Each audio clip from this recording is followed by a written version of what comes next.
Most mechanics will try to duplicate what is on the left side to the right side that they're doing the repair. Whether it's a brushed on look or a corrugated looking bead, or some of these look like a bad weld bead. You don't want the vehicle to look like it was repaired. You want it to look as original as possible. Try to duplicate not just the function of the sealer, but also the look. What do we got here around the strut tower? You can see this rippled kind of effect. This is probably an off-white material underneath there, painted body color. But to get that ripple effect on both sides, the technician would have to use a technique to duplicate that look. Up here we got a real tiny bead. How would you duplicate that? Okay, well, this is from the factory, a vinyl plastisol material, but we could duplicate this with either a urethane or a two-part epoxy, depending on the situation, just with a real small opening on the applicator tip. You just don't cut it open so much. And then when we get down here, it's a little wider. It almost looks like a tape. Yeah, it's kind of wide and flat. And again, it's the same type of material up here from the factory, but they have the option. They could actually use a tape material down here to duplicate this. It just depends on the situation and kind of user preference in some cases, which way they go, what's more cost effective. So here, Mike, on this Suburban, it looks like a tape type of sealer. Right, you can see the edge of this tape comes down and around and covers this like a patch. Do you need a tape to duplicate that?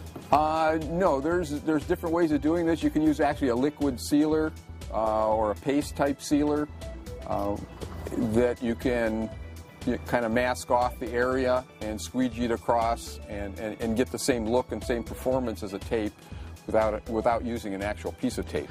Mike, how do you duplicate that flattened caterpillar look that you see under the hood of Toyota vehicles? You kind of have to duplicate the action of a robot, and you can build it up higher or lower. You can go flat or more rounded. What we have here is a simulated roof channel that you might find on typically on Ford products, the Ford minivans and the Ford full-size vans.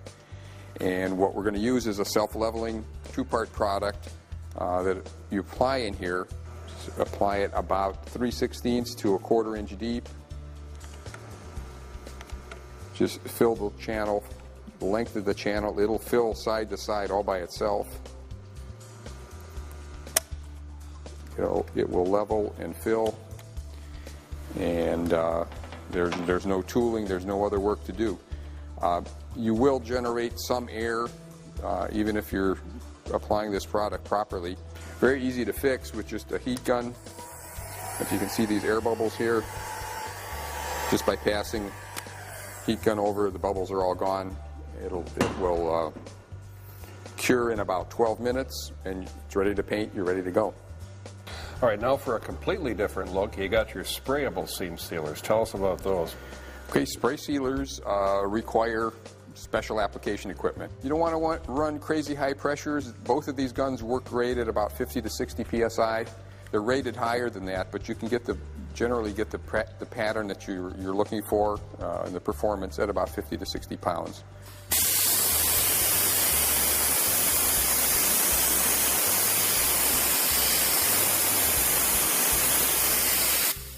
Where do you see these normally on a vehicle? You're going to see patterns like this. This basically a stippled band like this inside the trunk area, around the spare tire well, quarter panels where the rear wheelhouse seals against the floor of the trunk, that type of thing.